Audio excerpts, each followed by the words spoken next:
La prisión estatal de Richmond se encontraba en medio de ninguna parte. Era un edificio gris y frío que se levantaba como una fortaleza olvidada entre colinas secas y caminos de tierra. Los hombres que llegaban allí sabían que el mundo exterior los había dejado atrás. Las paredes eran gruesas, las ventanas pequeñas, y el silencio pesaba como una manta húmeda sobre todo los que vivían dentro. Roberto Mendoza había trabajado como guardia en esa prisión durante casi 10 años. Era un hombre de estatura media, con ojos pequeños y oscuros que parecían no pestañear nunca. Su cabello negro estaba siempre peinado hacia atrás con gel y caminaba con los hombros cuadrados, como si el uniforme le diera un poder especial. Los otros guardias lo respetaban, o al menos fingían hacerlo. Los prisioneros le tenían miedo, y eso era exactamente lo que él quería. Roberto había aprendido muy temprano que el miedo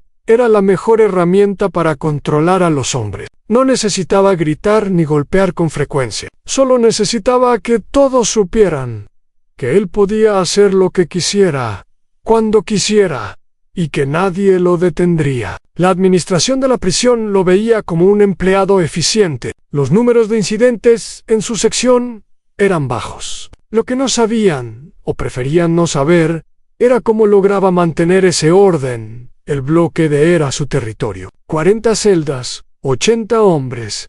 Why? And solo re. Roberto caminaba por los pasillos cada noche con una linterna en la mano, aunque las luces del techo funcionaban perfectamente. Le gustaba el sonido de sus botas contra el concreto. Le gustaba ver cómo los prisioneros se quedaban quietos cuando él pasaba, cómo bajaban la mirada, cómo contenían la respiración. Sus métodos eran simples, pero efectivos. A veces confiscaba la comida de un prisionero sin razón alguna. Otras veces revocaba privilegios de visita por infracciones inventadas. Podía hacer que un hombre pasara una semana en aislamiento solo porque no le gustaba cómo lo había mirado. Y cuando quería enviar un mensaje más fuerte, sabía exactamente cómo hacerlo sin dejar marcas visibles. A los prisioneros lo llamaban el fantasma entre susurros. Decían que aparecía de la nada, que siempre sabía lo que estabas pensando, que tenía ojos en todas partes. La verdad era más simple.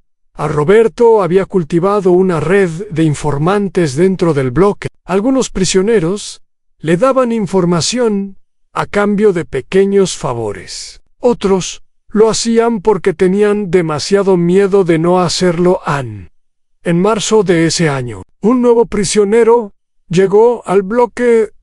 Se llamaba Daniel Herrera. Tenía 36 años y había sido sentenciado a 4 años por un delito de cuello blanco. Había trabajado como contador en una empresa grande y lo habían encontrado culpable de manipular los libros contables para cubrir las pérdidas de su jefe. El jefe había huido del país con millones de dólares. Daniel se había quedado para enfrentar las consecuencias. Daniel era diferente a la mayoría de los prisioneros del bloque. No tenía tatuajes, no pertenecía a ninguna pandilla y hablaba con un tono educado que algunos confundían con debilidad. Era delgado, usaba lentes y tenía el aspecto de alguien que había pasado más tiempo detrás de un escritorio que bajo el sol. Cuando llegó, muchos pensaron que no duraría ni una semana. Su compañero de celda era un hombre viejo llamado Ernesto. Tenía 72 años y había pasado los últimos 20 en prisión por un crimen que juraba no haber cometido. Ya no le importaba si alguien le creía o no. Solo quería pasar sus últimos años en paz, sin problemas, sin llamar la atención. Cuando vio a Daniel entrar en la celda con su colchón enrollado bajo el brazo, suspiró profundamente. «Escucha bien», le dijo Ernesto esa primera noche, mientras las luces se apagaban. «Aquí hay reglas que nadie te va a explicar. La primera es que no mires a nadie directamente a los ojos, a menos que estés listo para pelear. La segunda es que no hagas preguntas sobre lo que ves. Y la tercera, la más importante, es que te mantengas alejado del guardia Mendoza». Daniel se sentó en su litera y miró al viejo en la oscuridad. «Pocho, ¿qué tiene?», de especial? Ernesto tardó un momento en responder. Ese hombre no tiene límites. He visto a muchos guardias en mi vida. Algunos son duros pero justos. Otros son perezosos y solo quieren que pase su turno. Pero Mendoza, él disfruta lo que hace. Y lo peor es que sabe cómo hacerlo sin que nadie pueda probarlo. ¿La administración no hace nada? El viejo se rió sin humor. ¿La administración? Ellos solo ven números. Mientras el bloque esté tranquilo, no les importa cómo se logra. Y Mendoza sabe exactamente cómo mantener las cosas tranquilas. Daniel guardó silencio. Había estudiado sistemas toda su vida. Sabía cómo funcionaban las estructuras de poder, cómo se ocultaban las irregularidades, cómo las personas miraban hacia otro lado cuando les convenía. Pero una cosa era leer sobre eso en un libro, y otra muy diferente era vivirlo. Durante las primeras semanas, Daniel observó todo con cuidado. Notó cómo los prisioneros cambiaban su comportamiento cuando Mendoza estaba cerca. Vio cómo hombres grandes y fuertes se hacían pequeños, cómo evitaban el contacto visual, cómo hablaban en voz baja. Escuchó historias que circulaban como fantasmas por los pasillos. Un hombre que había sido enviado a aislamiento por 30 días porque su celda estaba desordenada. Otro que había perdido todos sus privilegios de visita durante meses por una supuesta falta de respeto. Y otros rumores más oscuros que nadie se atrevía a confirmar en una noche. Daniel fue testigo directo del poder de Mendoza. Estaba en el comedor, tratando de comer una cena que apenas merecía ese nombre, cuando el guardia entró caminando lentamente entre las mesas. Se detuvo detrás de un prisionero joven, un muchacho de apenas 20 años, que todos llamaban Chico. El muchacho se quedó paralizado, con la cuchara a medio camino de su boca. «Tu celda falló la inspección esta mañana», dijo Mendoza con voz tranquila. «Encontré contrabando». Chico palideció. «Señor, yo no tengo nada. Puede revisar de nuevo». «No tengo nada.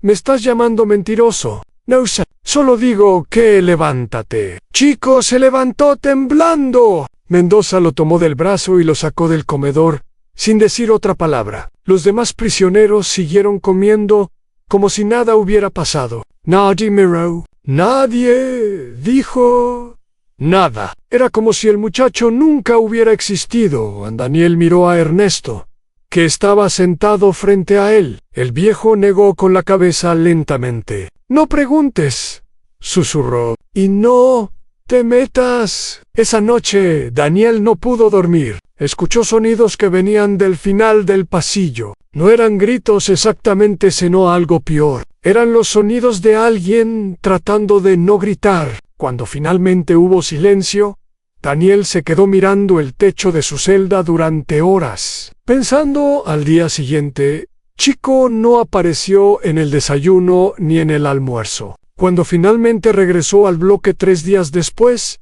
era una persona diferente. Caminaba encorvado, evitaba la mirada de todos y tenía un temblor en las manos que no había tenido antes. Nadie le preguntó qué había pasado. Nadie necesitaba preguntar. Daniel empezó a notar un patrón. Mendoza no atacaba al azar. Elegía a sus víctimas con cuidado. Buscaba a los que no tenían protección, a los que no pertenecían a ningún grupo, a los que nadie extrañaría si desaparecían por unos días. Los que estaban solos. También notó que Mendoza tenía sus favoritos. Había prisioneros que nunca eran molestados, que siempre tenían sus privilegios intactos, que a veces recibían pequeños beneficios que otros no tenían. Daniel entendió rápidamente que esos eran los informantes, los ojos y oídos del guardia dentro del bloque. Una tarde, mientras caminaba por el patio durante la hora de ejercicio, Daniel se encontró caminando junto a un hombre llamado Vicente. Era un tipo grande, con brazos cubiertos de tatuajes y una cicatriz que le cruzaba la ceja izquierda. A primera vista, parecía el tipo de persona de la que debías mantenerte alejado, pero Daniel había aprendido que las apariencias en prisión casi nunca contaban la historia completa. «Eres el contador, ¿verdad?», preguntó Vicente sin mirarlo. «Era contador. Ahora soy solo otro número». Vicente asintió. «He escuchado que eres observador, que prestas atención a las cosas». Daniel no respondió. No sabía si esto era una prueba, una advertencia o algo completamente diferente. «Ten cuidado con eso», continuó Vicente. «En este lugar, ver demasiado puede ser peligroso, pero no ver nada puede ser peor». «¿Qué significa eso?». Vicente finalmente lo miró. Sus ojos eran sorprendentemente tristes para un hombre de su apariencia. «Significa que algunos de nosotros hemos estado esperando mucho tiempo a alguien que sepa cómo usar lo que ve, pero también significa que Mendoza ya sabe quién eres y está decidiendo qué hacer contigo». Antes de que Daniel pudiera responder, el silbato sonó marcando el fin de la hora de ejercicio. Vicente se alejó sin decir otra palabra, dejando a Daniel con más preguntas que respuestas. Esa noche, durante la cena, Daniel sintió los ojos de Mendoza sobre él. Por primera vez, el guardia estaba parado en la esquina del comedor, con los brazos cruzados, mirándolo fijamente. No había amenaza obvia en su expresión, solo curiosidad. La curiosidad de un depredador evaluando a una nueva presa. Daniel bajó la mirada hacia su bandeja y siguió comiendo, pero por dentro algo había cambiado. Había pasado toda su vida evitando conflictos, siguiendo las reglas, tratando de no hacer olas. Y mira dónde lo había llevado eso. Estaba en prisión por los crímenes de otro hombre, rodeado de miedo y silencio, mientras un abusador caminaba libre entre ellos. San Ernesto notó el cambio en su compañero de celda. «¿Qué te pasa?», preguntó cuando estuvieron de vuelta en la celda. «Nada. Solo estoy pensando. Pensar demasiado es peligroso aquí». Daniel se sentó en su litera y miró al viejo. «¿Cuánto tiempo has estado aquí, Ernesto?» 20. «Ya te lo dije. En 20 años, ¿cuántas veces has visto a Mendoza hacer lo que hace?». Ernesto se quedó en silencio por un largo momento. «Demasiadas», dijo finalmente. «Demasiadas veces. ¿Y nunca nadie ha tratado de hacer algo?». «Algunos lo intentaron al principio, pero aprendieron rápido que el sistema protege a los suyos. Las quejas desaparecen, los testigos cambian sus historias, y los que insisten, bueno, digamos que encuentran formas de silenciarlos». Daniel asintió lentamente. «Entonces el problema no es solo Mendoza, es todo el sistema que le permite existir. Y ese sistema tiene muchos años y muchas capas. Un prisionero solo, sin conexiones, sin poder, no puede hacer nada contra eso». Daniel se acostó en su litera y cerró los ojos. Pero su mente seguía trabajando, analizando, buscando patrones y debilidades. Era lo que siempre había hecho. Era lo único que sabía hacer bien. A las semanas siguientes fueron una educación intensiva. Daniel aprendió las rutinas del bloque D con la precisión de un relojero. Sabía exactamente cuándo llegaba Mendoza, cuándo se iba, cuáles eran sus días libres. Sabía qué guardias trabajaban con él y cuáles preferían mantenerse alejados. Empezó a memorizar fechas, nombres, incidentes. Todo quedaba archivado en su mente, con el mismo cuidado que antes había usado para organizar libros contables. También empezó a ganarse la confianza de algunos prisioneros. La desconfianza era la moneda común en ese lugar. Pero Daniel tenía algo que muchos otros no tenían: paciencia. Escuchaba sin juzgar. Ayudaba cuando podía, de formas pequeñas que no llamaban la atención. Y nunca pedía nada a cambio. Poco a poco, las historias empezaron a llegar a él. Un hombre le contó cómo Mendoza lo había obligado a entregar el dinero que su familia le enviaba cada mes. Otro describió cómo el guardia lo había encerrado en una celda de aislamiento durante una semana sin agua caliente en pleno invierno. Un tercero habló de amenazas contra su familia en el exterior, amenazas que no podía probar, pero que lo mantenían despierto. Cada noche, Daniel escuchaba todo y lo guardaba, no en papel, porque eso era demasiado peligroso. Lo guardaba en su memoria, organizándolo en categorías, buscando conexiones, construyendo un mapa mental de los crímenes de Roberto Mendoza. Pero todavía no sabía qué hacer con toda esa información. Todavía no tenía un plan. El plan llegó de la forma más inesperada, en la persona de un nuevo prisionero, que llegó al bloque de una tarde de junio. Se llamaba Miguel, tenía 23 años, y tenía una discapacidad mental, que hacía que todo fuera más difícil para él. Hablaba despacio, a veces se confundía con las instrucciones simples, y tenía una sonrisa inocente, que parecía completamente fuera de lugar en ese ambiente. Miguel había sido arrestado por robar comida de una tienda. Era su tercera ofensa menor, y el juez había decidido que necesitaba una lección. Así que lo enviaron a Richmond, a un bloque lleno de hombres endurecidos por años de violencia y supervivencia. Era como arrojar un cordero a una jaula de lobos.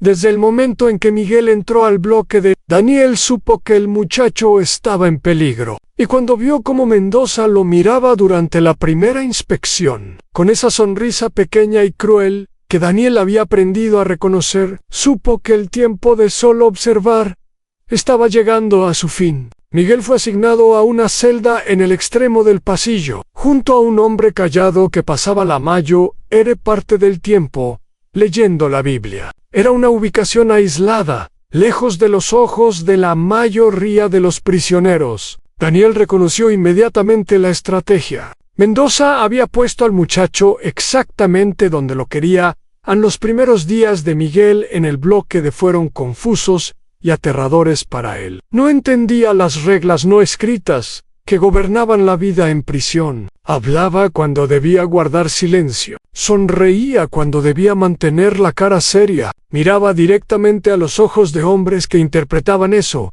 como un desafío. Era un desastre esperando suceder. Daniel observaba desde la distancia, sintiendo una mezcla de compasión y frustración. Quería ayudar al muchacho, pero acercarse demasiado rápido podría llamar la atención de Mendoza. Así que esperó, vigilando, tratando de encontrar la manera correcta de intervenir a la primera señal de problemas. Llegó durante la segunda semana de Miguel en el bloque. Era la hora del desayuno, y el muchacho estaba sentado solo en una mesa del rincón, comiendo su avena con la concentración de alguien que no tenía nada más en qué pensar. Mendoza entró al comedor y caminó directamente hacia él. «Tu celda está sucia», dijo el guardia. Parándose junto a la mesa, Miguel levantó la mirada, confundido. «Yo la limpié esta mañana, señor. La limpié bien». «¿Me estás contradiciendo?» «No, solo digo que levántate». El comedor se quedó en silencio. Todos sabían lo que significaba cuando Mendoza usaba ese tono. Miguel se levantó torpemente, derramando un poco de avena en la mesa. Su cara mostraba miedo puro, el tipo de miedo que solo sienten los que no entienden completamente lo que está pasando, pero saben que es malo. Mendoza tomó a Miguel del brazo y lo sacó del comedor. Daniel vio cómo el muchacho tropezaba mientras caminaba, cómo miraba hacia atrás con ojos suplicantes que nadie se atrevió a encontrar. La puerta se cerró detrás de ellos, y el comedor volvió lentamente a la vida, como si nada hubiera pasado. Daniel apretó los puños debajo de la mesa. Ernesto, sentado frente a él, negó con la cabeza en advertencia. «No», susurró el viejo. «No hay nada que puedas hacer». Pero Daniel ya no estaba seguro de que eso fuera cierto. A Miguel regresó a su celda esa noche, pero algo en él había cambiado. Caminaba más despacio, mantenía la cabeza baja y ya no sonreía. Durante los días siguientes, Daniel notó que el muchacho comía cada vez menos, que evitaba cualquier área donde Mendoza pudiera aparecer, que se sobresaltaba con cada ruido fuerte. Lo que estaba claro era que Mendoza había encontrado su nueva víctima favorita. Los incidentes se multiplicaron. Un día, Miguel fue enviado a aislamiento por crear disturbios durante la hora de ejercicio. La verdad era que había estado sentado solo en una esquina del patio, sin hablar con nadie. Otro día, su medicación fue confiscada durante una inspección, y no fue devuelta durante 3 días. Sin su medicación, Miguel se volvía más confundido, más ansioso, más vulnerable. Daniel empezó a documentar todo con más intensidad. Cada vez que algo le pasaba a Miguel, él memorizaba la fecha, la hora, los testigos presentes. Sabía que eventualmente necesitaría esa información, solo que todavía no sabía cómo la usaría. En una noche, aproximadamente un mes después de la llegada de Miguel, Daniel estaba en su celda cuando escuchó un ruido extraño en el pasillo. Era tarde, mucho después del toque de queda, cuando todos debían estar en sus celdas. Pero había movimiento afuera, pasos que trataban de ser silenciosos, voces susurradas. Daniel se acercó a los barrotes de su celda y miró hacia el pasillo. En la penumbra, pudo distinguir la figura de Mendoza caminando hacia el extremo del corredor, hacia la celda de Miguel. En el guardia abrió la puerta de la celda sin hacer ruido. Entró en la puerta, se cerró detrás de él. Daniel sintió que el corazón se le aceleraba. Miró a Ernesto, que también estaba despierto, mirando hacia el pasillo con una expresión de horror silencioso. Tenemos que hacer algo, susurró Daniel. No podemos hacer nada, no podemos solo quedarnos aquí. ¿Mientras qué? ¿Qué vas a hacer? ¿Gritar? ¿Llamar a otro guardia? Los guardias de turno saben lo que está pasando. Siempre lo han sabido. Daniel cerró los ojos. Podía escuchar sonidos que venían de la celda de Miguel. No eran fuertes, pero eran inconfundibles. Sonidos de miedo. Sonidos de dolor. No supo cuánto tiempo pasó. Tal vez fueron minutos. Tal vez fue 1 hora. Pero finalmente, la puerta de la celda de Miguel se abrió de nuevo. Mendoza salió, se acomodó el uniforme y caminó de regreso por el pasillo como si nada hubiera pasado. Cuando pasó frente a la celda de Daniel, el guardia se detuvo por un momento y lo miró directamente. No dijo nada. Solo sonrió. En esa sonrisa fue el momento en que todo cambió para Daniel. Hasta entonces, había estado observando, documentando, esperando, pero esa sonrisa le mostró algo que no podía ignorar. Mendoza sabía que Daniel estaba despierto. Sabía que había escuchado todo, y no le importaba. Estaba tan seguro de su poder, tan convencido de que nadie podía tocarlo, que ni siquiera se molestaba en ocultar lo que hacían al día siguiente. Daniel buscó a Vicente durante la hora de ejercicio. El hombre grande estaba sentado en una banca, mirando hacia el cielo gris con expresión pensativa. Daniel se sentó a su lado sin decir nada. «¿Lo escuchaste anoche?», dijo Vicente sin mirarlo. No era una pregunta en sí.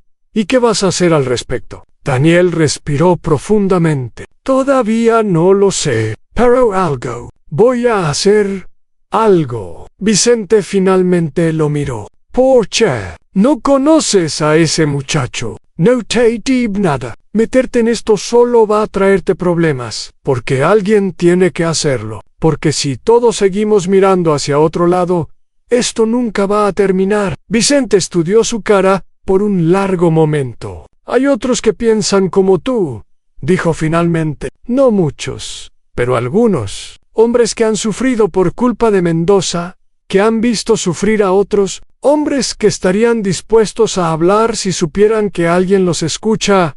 ¿Hablar con quién? La administración no hace nada. La administración es parte del problema. Pero hay otras formas. Hay abogados de derechos civiles. Hay periodistas. Hay oficinas del gobierno que investigan abusos en prisiones. El problema es que nunca hemos tenido a alguien que sepa cómo organizar la información, cómo presentarla de manera que no pueda ser ignorada. Daniel asintió lentamente. Eso era exactamente lo que él sabía hacer. Toda su carrera había sido sobre encontrar patrones en los números, sobre construir casos a partir de datos dispersos. Nunca había imaginado que usaría esas habilidades para algo así, pero tal vez esa era exactamente la razón por la que estaba allí. Necesito nombres, dijo Daniel. Necesito fechas, detalles, todo lo que la gente pueda recordar. Y necesito que sea absolutamente secreto. Si Mendoza se entera de lo que estamos haciendo antes de que estemos listos, no terminarías la frase. Todos sabemos lo que pasaría, Ann. Entonces tenemos que ser cuidadosos, Ann, muy cuidadosos. Vicente asintió. Te conseguiré los nombres, pero ten cuidado, contador. Lo que estás proponiendo es peligroso, más peligroso de lo que imaginas. Lo sé, pero después de anoche ya no me importa. Durante las siguientes semanas, Daniel construyó una red invisible dentro del bloque Don Vicente. Fue su primer contacto, pero pronto hubo otros. Hombres que habían sido víctimas de Mendoza y estaban dispuestos a hablar. Hombres que habían sido testigos de abusos y querían que alguien lo supiera. E incluso algunos guardias que trabajaban en otros turnos, que sospechaban lo que estaba pasando, pero nunca habían tenido pruebas suficientes. El sistema que Daniel creó era ingenioso en su simplicidad. No había nada escrito dentro de la prisión. Todo se transmitía oralmente, en susurros durante la hora de ejercicio, en mensajes codificados durante las comidas. Pero Daniel tenía una hermana en el exterior, una mujer llamada Carmen que lo visitaba cada 2 semanas. Ella se convirtió en su conexión con el mundo exterior. Las visitas eran supervisadas, por supuesto. No podían pasar papeles ni hablar de ciertos temas directamente, pero Daniel y Carmen habían desarrollado un código durante los meses que él llevaba en prisión. Palabras que parecían inocentes, pero que tenían significados ocultos. Referencias a familiares que no existían, a eventos que nunca habían ocurrido. Ann Carmen no entendía completamente lo que su hermano le estaba pidiendo, pero confiaba en él. Empezó a guardar notas detalladas de cada conversación, fechas, nombres, descripciones de incidentes. Todo quedaba registrado en un cuaderno que ella mantenía escondido en su casa, lejos de cualquier posible inspección. Mientras tanto, la situación de Miguel seguía empeorando. El muchacho se había convertido en una sombra de lo que había sido cuando llegó. Ya no hablaba con nadie, apenas comía. Pasaba la mayor parte del tiempo sentado en su celda, mirando la pared, balanceándose suavemente hacia adelante y hacia atrás. Daniel intentó acercarse a él varias veces, pero Miguel se alejaba cada vez que alguien se aproximaba. El miedo que Mendoza había plantado en él era demasiado profundo. Había aprendido que confiar en otros solo traía dolor en una tarde. Daniel encontró a Miguel llorando en un rincón del patio. Se sentó a su lado sin decir nada, manteniendo una distancia respetuosa. Por un largo rato, solo estuvieron ahí, 2 hombres sentados en silencio, mientras el viento frío soplaba polvo alrededor de ellos. Él viene casi todas las noches, susurró Miguel finalmente, sin mirar a Daniel. Dice que si le cuento a alguien va a hacer que me transfieran a un lugar peor. Dice que tiene amigos en todas partes. Dice que nadie me va a creer de todas formas. Daniel sintió que algo se rompía dentro de él. Te creo, dijo simplemente. Miguel lo miró por primera vez. Sus ojos estaban rojos, hinchados, llenos de un dolor que ningún muchacho de su edad debería conocer. De verdad, y voy a hacer algo al respecto. Te lo prometo, no puedes hacer nada. Nadie puede hacer nada. Él es demasiado poderoso. Eso es lo que él quiere que creas, pero no es verdad. Nadie es tan poderoso como para estar por encima de la justicia. A veces solo hace falta encontrar la manera correcta de exponer la verdad. Miguel no respondió, pero algo en su expresión cambió ligeramente. No era esperanza exactamente, pero tampoco era la desesperación total de antes. Era algo intermedio, una pequeña grieta en el muro de miedo que Mendoza había construido alrededor de él esa noche. Daniel le contó todo a Ernesto, Ann el Viejo. Lo escuchó en silencio, con los ojos cerrados, asintiendo ocasionalmente. Cuando Daniel terminó, Ernesto se quedó callado por un largo momento. Toda mi vida en este lugar, dijo finalmente, he visto hombres tratando de cambiar las cosas. Todos fracasaron. Algunos perdieron años de su vida en aislamiento. Otros perdieron mucho más. Entonces, ¿crees que debería detenerme? No.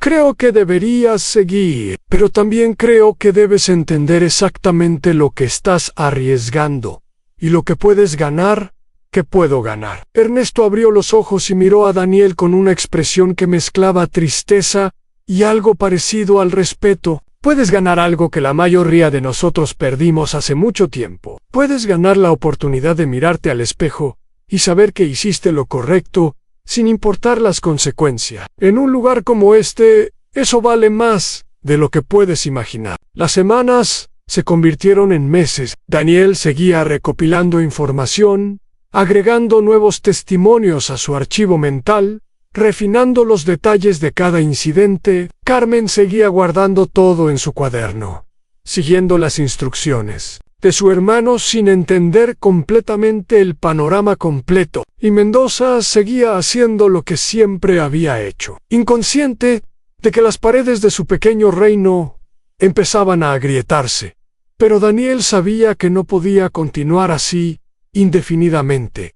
Tarde o temprano tendría que actuar. Tarde o temprano tendría que enfrentar al monstruo directamente. La oportunidad llegó de una manera que nadie había anticipado. Una noche de agosto, caliente y húmeda, Mendoza volvió a visitar la celda de Miguel. Pero, esta vez, Daniel estaba preparado. Había pasado semanas estudiando los patrones del guardia, memorizando sus rutinas, esperando el momento perfecto. Cuando Mendoza pasó frente a su celda esa noche, Daniel habló en voz alta. No gritó, pero su voz fue clara y firme en el silencio del pasillo. Sé lo que estás haciendo, y lo voy a detener. Mendoza se detuvo. Por un momento, su cara mostró sorpresa genuina. Nadie le había hablado así en años. Tal vez nunca. ¿Qué dijiste?, preguntó, acercándose a los barrotes de la celda de Daniel. Dije que sé lo que estás haciendo. Con Miguel, con Chicón, con todos los demás. Tengo fechas, tengo nombres, tengo testimonios, y todo eso está en un lugar seguro, fuera de estas paredes, donde no puedes tocarlo. La cara de Mendoza pasó de la sorpresa a la ira en un segundo. No tienes idea de con quién estás hablando, contador. Sé exactamente con quién estoy hablando. Un hombre que ha abusado de su poder durante años, que ha torturado y humillado a personas que no podían defenderse, que se cree intocable porque el sistema lo ha protegido. Pero los sistemas cambian, y la verdad tiene una manera de salir a la luz. Mendoza metió la mano entre los barrotes y agarró a Daniel por el cuello de la camisa, jalándolo contra el metal. Escúchame bien, susurró. No sé qué crees que tienes, pero te voy a destruir. Voy a hacer que tu vida aquí sea un infierno. Y cuando termine contigo, voy a ir por tu hermana. ¿Entiendes? Daniel sintió el miedo, frío y agudo, corriendo por sus venas. Pero también sintió algo más. Algo que había estado construyendo durante meses en determinación. Si me pasa algo, a mí, o a cualquiera de los hombres que han hablado conmigo, o a mi hermana, dijo con voz temblorosa pero firme, todo lo que tengo va directamente a la prensa, no a la administración de la prisión, no a tus amigos en el sistema, directamente al exterior, donde no puedes controlarlo. Y créeme cuando te digo que tengo suficiente para destruirte. Por un momento, los dos hombres se miraron a través de los barrotes. El silencio era absoluto. En algún lugar del bloque, alguien tosió. Pero en ese pasillo, en ese momento, solo existían ellos dos. Finalmente, Mendoza soltó a Daniel y dio un paso atrás. Su cara estaba pálida, pero sus ojos ardían con una furia que Daniel nunca había visto. «Esto no ha terminado», dijo el guardia. «No», respondió Daniel, frotándose el cuello donde las manos de Mendoza habían dejado marcas. Tienes razón, apenas está comenzando. Los días que siguieron a la confrontación fueron los más tensos que Daniel había vivido en la prisión. Mendoza no hizo nada inmediatamente, lo cual era casi peor que cualquier acción directa. El guardia simplemente observaba, esperando, calculando su próximo movimiento. Cada vez que Daniel lo veía en el comedor o en los pasillos, Mendoza lo miraba con una expresión que mezclaba odio y algo parecido a la curiosidad, como si estuviera tratando de entender qué tipo de locura había poseído a este contador flaco para desafiarlo. Daniel sabía que había cruzado una línea de la que no podía regresar. Ahora tenía que moverse rápido, antes de que Mendoza encontrara la manera de silenciarlo. Durante las noches sin dormir, repasaba mentalmente todo lo que había recopilado. Tenía 29 incidentes documentados con fechas específicas. Tenía los nombres de 17 víctimas dispuestas a testificar. Tenía las descripciones detalladas de los métodos que Mendoza usaba para evitar dejar evidencia física. Y lo más importante, tenía 3 guardias de otros turnos que habían aceptado confirmar sus sospechas sobre lo que sucedía en el bloque. Dean Carmen vino a visitarlo el domingo siguiente a la confrontación. Daniel notó inmediatamente que su hermana estaba nerviosa. Sus manos temblaban ligeramente mientras se sentaban frente a frente en la sala de visitas, separados por una mesa de metal atornillada al suelo.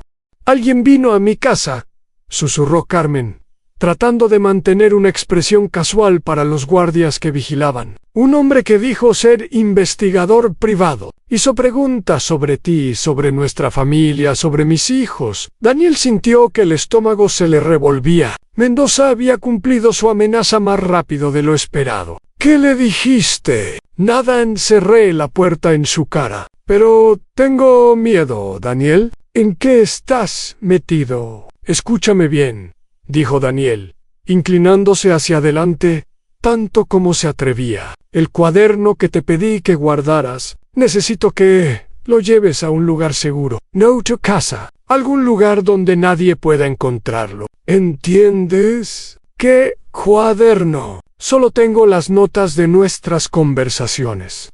Esas notas son más importantes de lo que crees. Son pruebas de algo muy malo que está pasando aquí, y hay gente que haría cualquier cosa por destruirlas». Carmen lo miró con una mezcla de miedo y confusión. «¿Pruebas de qué?» Daniel miró alrededor para asegurarse de que ningún guardia estaba lo suficientemente cerca para escuchar.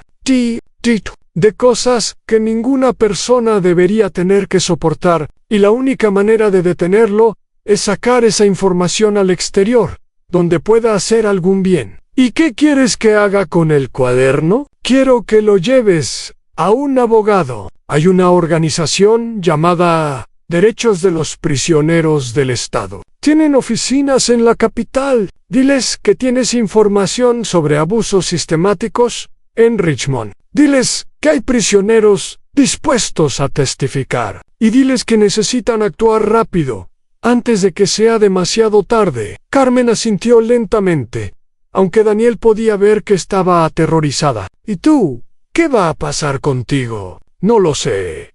Pero si algo me pasa, si escuchas que tuve algún accidente o que me transfirieron a algún lugar sin explicación, quiero que vayas directamente a la prensa. No solo al abogado, a los periódicos, a las estaciones de televisión, a todos los que quieran escuchar. ¿Me entiendes? Daniel, prométemelo. Carmen, es lo más importante que te voy a pedir en mi vida». Su hermana respiró profundamente. Por un momento, Daniel pensó que iba a llorar. Pero en vez de eso, Carmen enderezó los hombros y lo miró con una determinación que le recordó a su madre. Una mujer que había enfrentado dificultades imposibles, con una fortaleza inquebrantable. «Te lo prometo», dijo Carmen. «Pero tú también prométeme algo. Prométeme que vas a cuidarte, que no vas a hacer nada estúpido». «No puedo prometerte eso, pero puedo prometerte que todo lo que haga,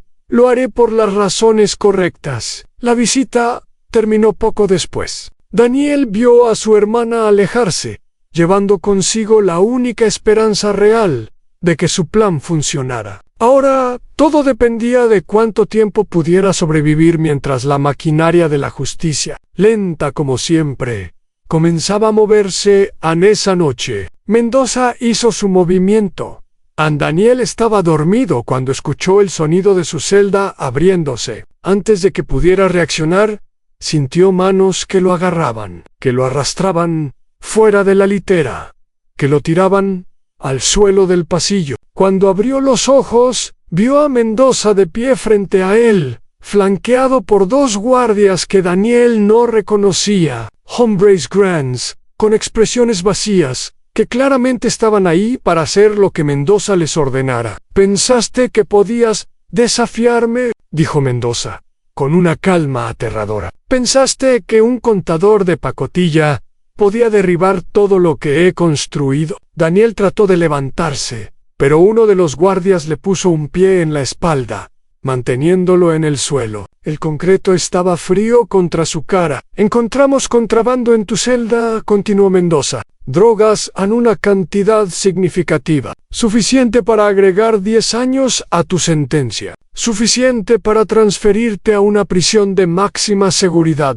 donde nadie podrá encontrarte». Eso es mentira. Nunca he. Claro que es mentira, pero ¿a quién van a creer? ¿Al guardia que ha trabajado aquí 10 años sin una sola queja en su expediente? ¿O al criminal que está desesperado por evitar las consecuencias de sus acciones? Daniel entendió entonces lo que estaba pasando. Mendoza lo estaba enmarcando, plantando evidencia falsa, para silenciarlo legalmente. Era tan simple, tan efectivo, y había funcionado antes. Probablemente había funcionado muchas veces. «Llévenlo a aislamiento», ordenó Mendoza. Mientras se procesa su caso, los dos guardias levantaron a Daniel y comenzaron a arrastrarlo por el pasillo. A su alrededor Daniel podía ver los rostros de otros prisioneros asomándose entre los barrotes de sus celdas. Ernesto estaba ahí,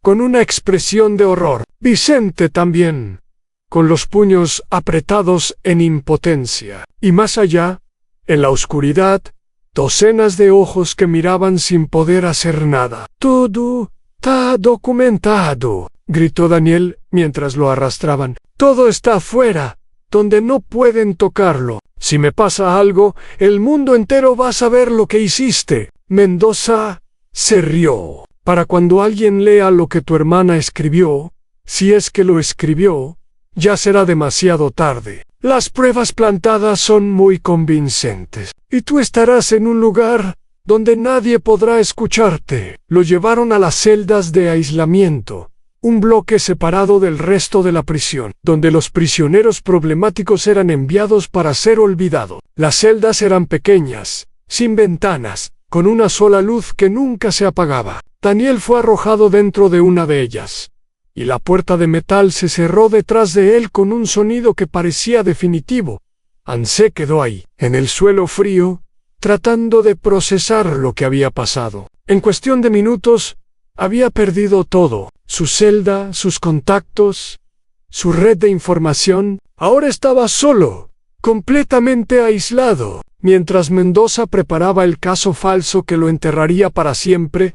Pero incluso en ese momento, incluso en lo más profundo de la desesperación, Daniel se negó a rendirse, porque sabía algo que Mendoza no sabía. Carmen ya tenía el cuaderno, y si su hermana había cumplido su promesa, ese cuaderno ya estaba en camino hacia alguien que podía hacer algo con él. Los días en aislamiento se convirtieron en semanas. Daniel perdió la noción del tiempo. No había forma de distinguir el día de la noche en ese lugar. Solo existía la luz artificial constante, las paredes grises y el silencio aplastante. Una vez al día, alguien deslizaba una bandeja de comida por una ranura en la puerta. A veces era Mendoza mismo quien se detenía para burlarse de él, para recordarle lo que le esperaba. «Tu audiencia está programada para el próximo mes», le dijo el guardia durante una de esas visitas. «He visto el caso y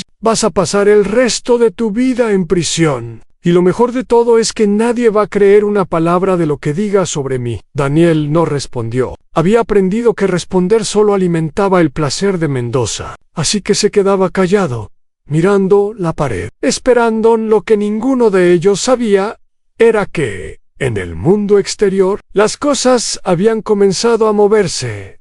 Ann Carmen había cumplido su promesa. El mismo día que visitó a Daniel, llevó el cuaderno a las oficinas de derechos de los prisioneros del Estado. Al principio, la recepcionista había intentado darle una cita para la semana siguiente, pero Carmen insistió. Habló con una urgencia que era imposible de ignorar.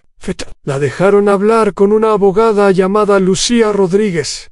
Lucía era una mujer de 40 y tantos años, con el cabello gris prematuro y ojos que habían visto demasiado sufrimiento. Había pasado 15 años defendiendo los derechos de personas que el sistema había olvidado. Había perdido más casos de los que había ganado, pero nunca había dejado de luchar. Cuando leyó el cuaderno de Carmen, sus ojos se abrieron cada vez más. ¿Quién escribió esto?, preguntó mi hermano. Está en la prisión de Richmond. Esto es increíblemente detallado. Fechas, nombres, descripciones de incidentes específicos. Si esto es verdad en todo. Mi hermano era contador. Sabe cómo documentar las cosas. Lucía se quedó en silencio por un largo momento, pasando las páginas del cuaderno. Finalmente, miró a Carmen con una expresión seria. ¿Sabe su hermano que usted trajo esto aquí? Él me lo pidió. Dijo que si algo le pasaba, yo debía traer esto a alguien que pudiera ayudar. Y ayer recibí una llamada de la prisión. Dicen que Daniel está en aislamiento por posesión de drogas. Pero mi hermano nunca ha tocado una droga en su vida. Alguien le está haciendo esto. Lucía asintió. Había visto este patrón antes. Prisioneros que intentaban denunciar abusos y que de repente eran encontrados con contrabando plantado. Era una táctica vieja pero efectiva. Vamos a necesitar actuar rápido, dijo Lucía. Voy a hacer algunas llamadas. ¿Puede dejarme el cuaderno? ¿Es seguro? Lo guardaré en nuestra caja fuerte. Y voy a hacer copias digitales hoy mismo. Si algo le pasa al original, tendremos respaldo. Carmen asintió. Por primera vez desde que todo esto había comenzado, sintió algo parecido a la esperanza. A lo que siguió fue una carrera contra el tiempo. Lucía contactó a sus colegas en otras organizaciones de derechos civiles, llamó a periodistas que conocía de casos anteriores. Empezó a preparar una demanda de emergencia para detener cualquier audiencia contra Daniel, hasta que se investigaran las acusaciones contra él. Pero todo eso tomaba tiempo, y el tiempo era exactamente lo que Daniel no tenía. Mientras tanto, en la prisión de Richmond, algo inesperado estaba sucediendo. La red que Daniel había construido, la red de prisioneros dispuestos a hablar, no se había desmoronado con su arresto. Al contrario, su arresto había encendido algo en ellos, una chispa de rabia que habían mantenido suprimida durante años. Vicente fue el primero en actuar. El día después de que Daniel fue llevado a aislamiento, se acercó a uno de los guardias más jóvenes, un hombre llamado Tomás, que llevaba solo 6 meses trabajando en la prisión. Tomás era diferente de los demás. Todavía tenía algo de idealismo en los ojos. Todavía parecía incómodo con algunas de las cosas que veía. «Sé que usted ve lo que está pasando», le dijo Vicente en voz baja durante una inspección. «Sé que no le gusta. Y sé que Daniel Herrera le habló hace unas semanas». Tomás se tensó visiblemente. «No sé de qué estás hablando». «No se preocupe. No voy a meterlo en problemas. Solo quiero que sepa que hay abogados afuera que están investigando. Van a necesitar testigos, guardias que confirmen lo que ha estado pasando. Si usted quiere ser parte de la solución, en vez de parte del problema, ahora es el momento de decidir». El joven guardia no respondió, pero Vicente vio algo en sus ojos, una lucha interna que podía ir en cualquier dirección. San Ernesto también hizo su parte. Después de 20 años de silencio, decidió finalmente hablar. Escribió una carta detallada a su hija, la primera carta que le enviaba en años, contándole todo lo que había presenciado durante su tiempo en Richmond. Le pidió que la llevara a un abogado. Le pidió que no se quedara callada Annie Miguel, el muchacho que había sido la víctima principal de Mendoza. Encontró en algún lugar de su espíritu roto la fuerza para hacer algo que nunca pensó que podría hacer. Pidió hablar con el director de la prisión. El director se llamaba Jorge Salazar, un hombre de 60 años que había administrado Richmond durante la última década. Era conocido por su política de no interferencia, por su preferencia por mantener los números tranquilos, sin importar cómo se lograra. Pero cuando Miguel entró a su oficina, temblando pero determinado, algo cambió. «Señor director», dijo Miguel con voz temblorosa, «necesito contarle algo que el guardia Mendoza me ha estado haciendo». Y entonces habló, con palabras entrecortadas, con lágrimas corriendo por sus mejillas, con una valentía que nadie habría esperado de él. Miguel contó todo. Describió las visitas nocturnas, las amenazas, el dolor. Describió cómo Mendoza le había dicho que nadie le creería, que era demasiado estúpido para que alguien lo tomara en serio. El director Salazar escuchó en silencio. Su cara no mostró ninguna expresión durante todo el relato. Cuando Miguel terminó, hubo un largo momento de quietud en la oficina. «¿Por qué me cuentas esto ahora?», preguntó finalmente el director. «Porque Daniel me dijo que alguien me creería. Y porque ya no me importa lo que me pase, solo quiero que se detenga». El director asintió lentamente. «Puedes irte», dijo. Voy a pensar en lo que me has contado». Miguel salió de la oficina sin saber si había logrado algo o si acababa de firmar su propia sentencia, pero por primera vez en meses se sintió un poco más ligero. Había hablado, había dicho la verdad. Y pasara lo que pasara, nadie podía quitarle eso.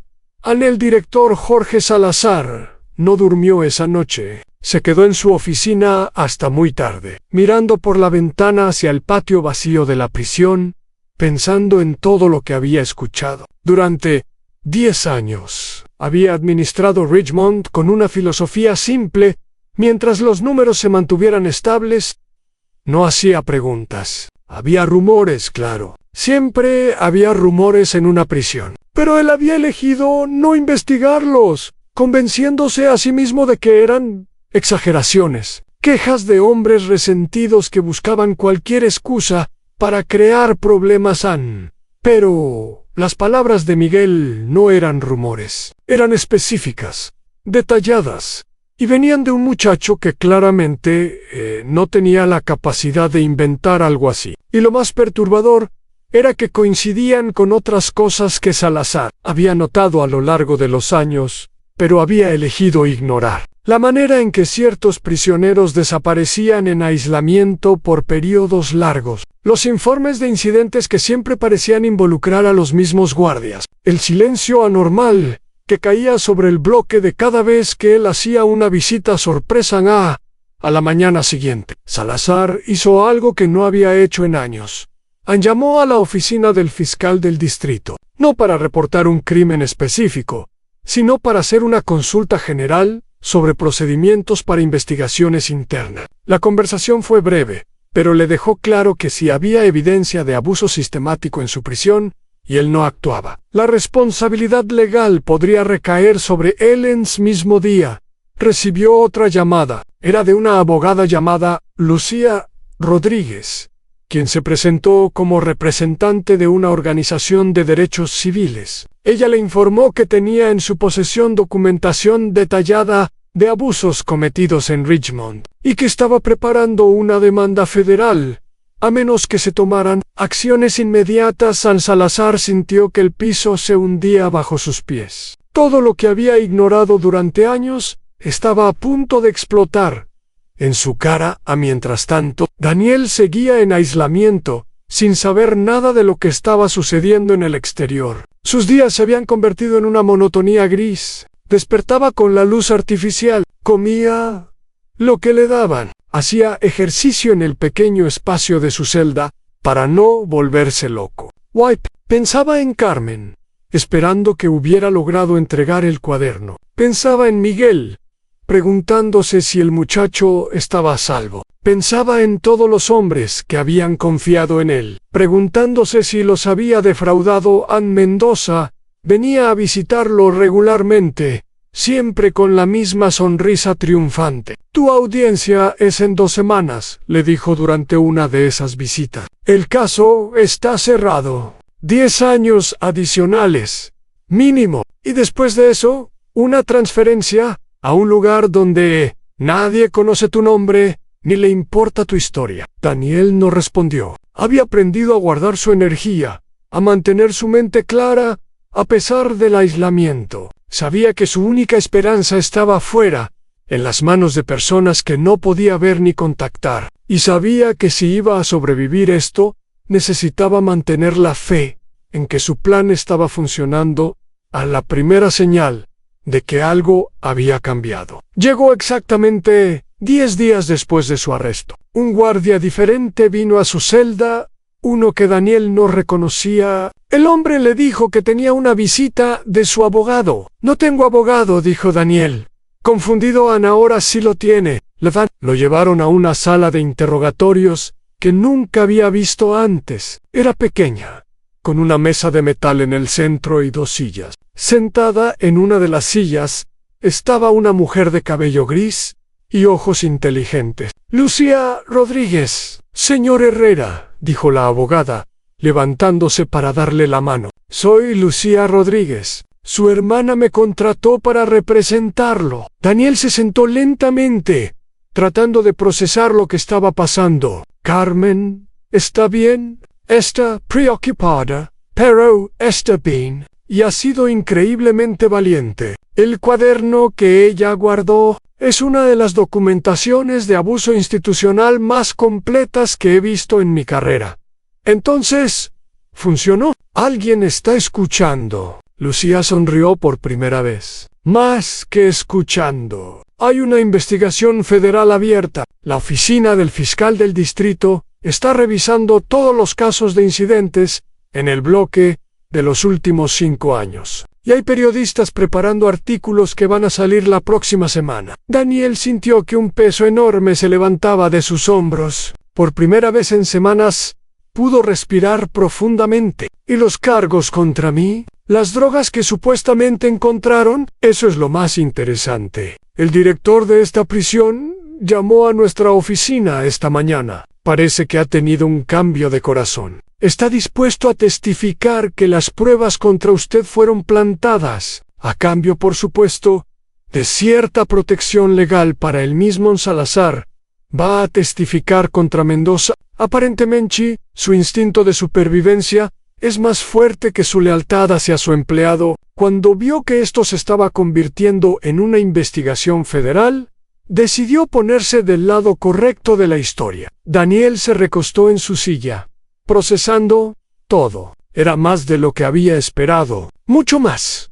¿Qué va a pasar ahora? Primero, vamos a sacarlo de aislamiento. Los cargos contra usted van a ser desestimados, probablemente antes del fin de semana. Después, vamos a necesitar su testimonio para el caso contra Mendoza. ¿Está dispuesto a testificar? Absolutamente. Bien, porque no va a ser fácil. Mendoza tiene amigos, tiene recursos. Va a pelear esto con todo lo que tiene. «No me importa. Vine aquí para hacer lo correcto. Y no voy a parar hasta que esté terminado». Lucía asintió con aprobación. «Su hermana me dijo que usted era terco. Veo que tenía razón». Esa misma tarde, Daniel fue sacado de aislamiento y devuelto a una celda regular, aunque en un bloque diferente, lejos de donde Mendoza tenía influencia. El guardia que lo escoltó era Tomás, el joven que Vicente había abordado semanas antes. El muchacho no dijo nada durante el camino, pero justo antes de abrir la puerta de la nueva celda, se detuvo. Lo que hizo, susurró Tomás, fue valiente. Quiero que sepa que voy a hablar con los investigadores. Voy a contarles lo que he visto. Daniel lo miró con sorpresa. ¿Está seguro? Podría costarle su trabajo. Mi trabajo no vale nada si significa ser cómplice de lo que ese hombre ha hecho. Algunos de nosotros entramos en esto porque queríamos ayudar a las personas. Es hora de recordar eso. Durante los días siguientes, la prisión de Richmond se transformó. Llegaron investigadores federales, hombres y mujeres con trajes oscuros que hicieron preguntas y tomaron declaraciones. Mendoza fue suspendido de sus funciones mientras se completaba la investigación. Otros 2 guardias que habían sido identificados como cómplices también fueron suspendidos.